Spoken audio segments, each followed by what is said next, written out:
तो अस्सलाम वालेकुम। तो आज मेरा टॉपिक है एंजाइम कैटालिसिस। सो एंजाइम्स एक स्पेशल काइंड की प्रोटीन्स होती हैं विच सर्व एज बायोकेमिकल कैटलिस्ट। वो बायोकेमिकल कैटलिस्ट सर्व करती हैं।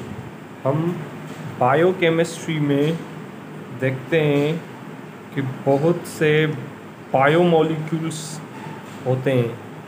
सो बायोमोलिक्यूल्स कंस्ट्रक्ट करते हैं सेल को, और जो भी लाइफ के मेटाबॉलिक फंक्शंस होते हैं वो सारे के सारे फंक्शंस मेटाबॉलिक एक कैटलिस्ट करता है।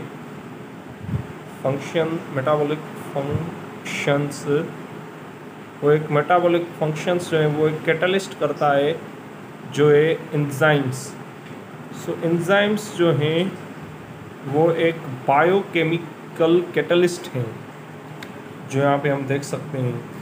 और ये लिविंग सिस्टम्स में होते हैं, जैसा कि मैंने ऊपर यहाँ पे आपको दिखाया कि biochemistry, biomolecules, cell, metabolic functions, और मेटाबॉलिक फंक्शंस जो है सारे एंजाइम्स करते हैं। अब इसमें एक ख़ास चीज़ है, एंजाइम्स जो होते हैं वो कैटालाइज करते हैं, ना सिर्फ किसी भी रिएक्शन को थाउजेंड्स टाइम फास्टर करते हैं, बल्कि वो हाईली स्पेसिफिक होते हैं टू इनऑर्गेनिक कैटलिस्ट। मगर हाईली स्पेसिफिक होते हैं as compare to inorganic catalyst. तो वो कंपेयर टू इनऑर्गेनिक कैटलिस्ट के ज़्यादा स्पेसिफिक होते हैं। इनऑर्गेनिक हमेशा आप याद रखें कैटलिस्ट कम होते हैं, और ऑर्गेनिक कैटलिस्ट ज़्यादा कैटालिसिस में फास्ट होते हैं और हाईली स्पेसिफिक होते हैं, जैसे कि एंजाइम है। एंजाइम जो है वो स्पेसिफिक सबस्ट्रेट पर एक्ट करता है। सबस्ट्रेट वो चीज़ होती है जो रिएक्टेंट है, जिस पर एंजाइम अपनी कैटालिसिस दिखाएगा। तो जो स्पेसिफिटी होती है एंजाइम्स की, वो एट्रीब्यूट होती है एक प्रिजम्पशन पर, एक अजम्पशन पर। वो अजम्पशन होती है that each enzyme has a specific shaped active site. हर एंजाइम को एक स्पेसिफिक शेप्ड एक्टिव साइट होती है।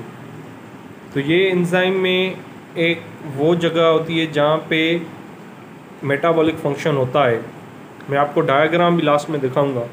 On its surface where molecule, जो सबस्ट्रेट होता है, मॉलिक्यूल ऑफ सबस्ट्रेट, जो रिएक्टेंट आप तस्वुर कर लें, आप यहाँ पे इस सबस्ट्रेट को रिएक्टेंट के लें, can attached when come in close contact, जब वो क्लोज कॉन्टैक्ट करे थ्रू प्रॉपर ओरिएंटेशन, एक ख़ास तरतीब में जब वो मॉलिक्यूल है, तो जो एक्टिव साइट है वो ऐसी ओरिएंटेशन में बने, जैसे कि मैं आपको यहाँ पे दिखा रहा हूँ। एक जैसे कि आप मान लें कि ये एक एंजाइम है, तो ये एक एंजाइम है और उसका एक सबस्ट्रेट होगा जो एक प्रॉपर ओरिएंटेशन में उससे जाके मिलेगा। एक ख़ास तरतीब में वो क्लोज इन कांटेक्ट होगा, एक ख़ास तरतीब में एक्टिव साइट की जगह पे सबस्ट्रेट एक्ट करेगा। यहाँ पे जो हम ये एरिया देख रहे हैं, ये कहलाता है एक्टिव साइट। ये कहलाता है एक्टिव साइट। और जो ये चीज़ है ये सबस्ट्रेट है, या जिसको हम रिएक्टेंट भी कहते हैं।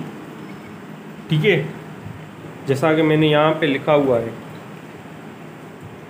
इन सेम वे एज की fit into a particular lock, जैसे एक की कहते हैं हमारे सिंटेक्स बुक बोर्ड में सबस्ट्रेट को, जैसे कि की फिट होती है एक पर्टिकुलर एंजाइम यानी लॉक में, मगर फेडरल के बुक्स में तरतीब उल्टी लिखी होती है।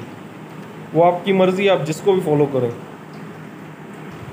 तो अब हम देखते हैं एक एग्जाम्पल की मदद से ए और बी रिएक्टेंट हैं ई एंजाइम में, तो ये एक रिवर्सिबल रिएक्शन की निशानी है। इरिवर्सिबल रिएक्शन की निशानी ये होती है, आप यहाँ पे देख सकते हैं। इरिवर्सिबल रिएक्शंस वो होते हैं जो एक डायरेक्शन में प्रोडक्ट फॉर्म करें, और रिवर्सिबल वो होते हैं जो रिएक्टेंट्स यहाँ पे कन्वर्ट हों प्रोडक्ट्स में। यहाँ प्रोडक्ट्स में एरो शो करता है, यहाँ पे लेफ़्ट वाले रिएक्टेंट्स होते हैं, राइट वाले प्रोडक्ट्स होते हैं। और जो प्रोडक्ट हैं ये यहाँ पे सॉरी रिएक्टेंट है, यहाँ प्रोडक्ट है। तो ये जो सबस्ट्रेट एंजाइम इंटरमीडिएट जो है इन ट्रांजिशन स्टेट, जिसको मैं अभी बताने जा रहा हूँ, तो ये सारा बैकवर्ड डायरेक्शन में भी हो सकता है और ये फॉरवर्ड डायरेक्शन में भी हो सकता है।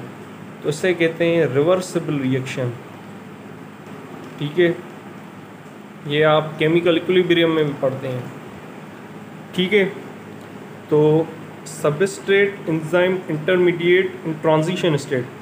अब ये बन गया है सबस्ट्रेट का ये पार्ट था ए बी जो रिएक्टेंट है, मैं इसको फिर से लिख रहा हूँ। और जो ये यहाँ पे E4 एंजाइम था ये इंटरमीडिएट बन गया है।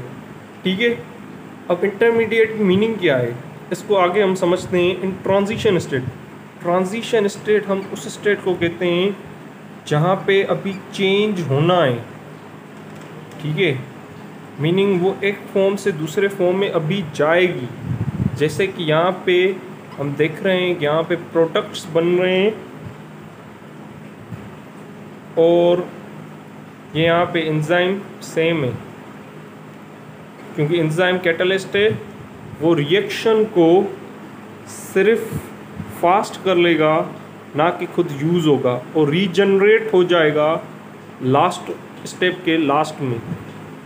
ठीक है, तो it provides a new pathway it enzyme के लिए to product A B with a lower energy of activation.